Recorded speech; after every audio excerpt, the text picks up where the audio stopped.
سیدنا عثمان غنی رضی اللہ تعالیٰ عنہ ویسے تو بہت سارے اوصاف حمیدہ کے مالک تھے، اللہ نے ان کے اندر بڑی صفات رکھی تھی، لیکن دو وصف ان کے ایسے ہیں جن کی وجہ سے وہ بہت مشہور ہوئے۔ فرمایا ایک وصف تو ان کا یہ تھا، با حیا انسان تھے، اللہ نے ان کے اندر حیا بڑی رکھی تھی۔ فرمایا ایک دن امام الانبیاء صلی اللہ علیہ وسلم اپنے گھر میں تشریف فرما تھے، آپ صلی اللہ علیہ وسلم کی پنڈلی مبارک سے چادر مبارک ہٹی ہوئی تھی، حضرت ابو بکر صدیق رضی اللہ تعالیٰ عنہ نے اجازت مانگی تو حضور صلی اللہ علیہ وسلم نے اجازت عطا فرما دی، اور آپ صلی اللہ علیہ وسلم اسی حال میں تشریف فرما ہوئے حضرت ابو بکر صدیق رضی اللہ تعالیٰ عنہ آئے، بات چیت شروع ہو گئی، تھوڑی دیر گزری، حضرت عمر بن الخطاب رضی اللہ تعالیٰ عنہ نے اجازت مانگی، حضور صلی اللہ علیہ وسلم نے حضرت عمر بن الخطاب رضی اللہ تعالیٰ عنہ کو بھی اجازت عطا فرما دی، اسی حال کے اندر آپ صلی اللہ علیہ وسلم رہے، حضرت عمر بن الخطاب رضی اللہ تعالیٰ عنہ بھی تشریف لائے، بات چیت کی،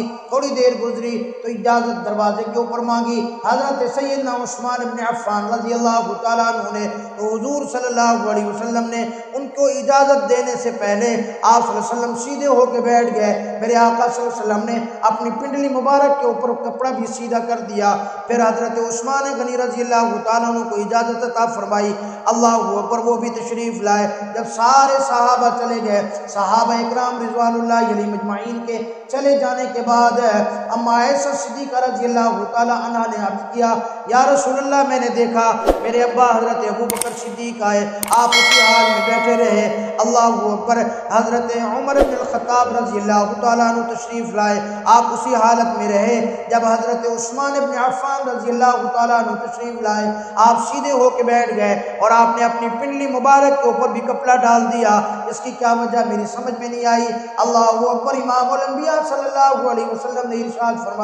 فرمایا عائشہ، میں محمد الرسول اللہ اس عثمان غنی کا حیا کیوں نہ کروں جس کا حیا اللہ کے فرشتے بھی کرتے ہیں،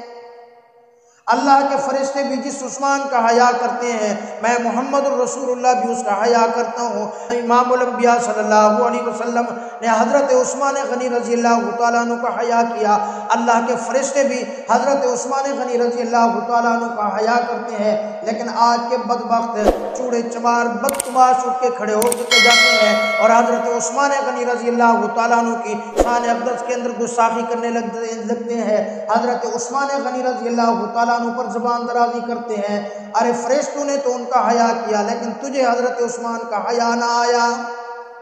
اللہ اکبر، بہرحال میں عرض کر رہا تھا حضرت عثمان غنی رضی اللہ تعالیٰ عنہ کے اندر دو وصف نمایاں تھے، ایک تو اللہ نے ان کو بڑا با حیا بنایا تھا، دوسرا اللہ نے ان کو سخی بڑا بنایا تھا، اور حضور صلی اللہ علیہ وسلم نے ایک جگہ ارشاد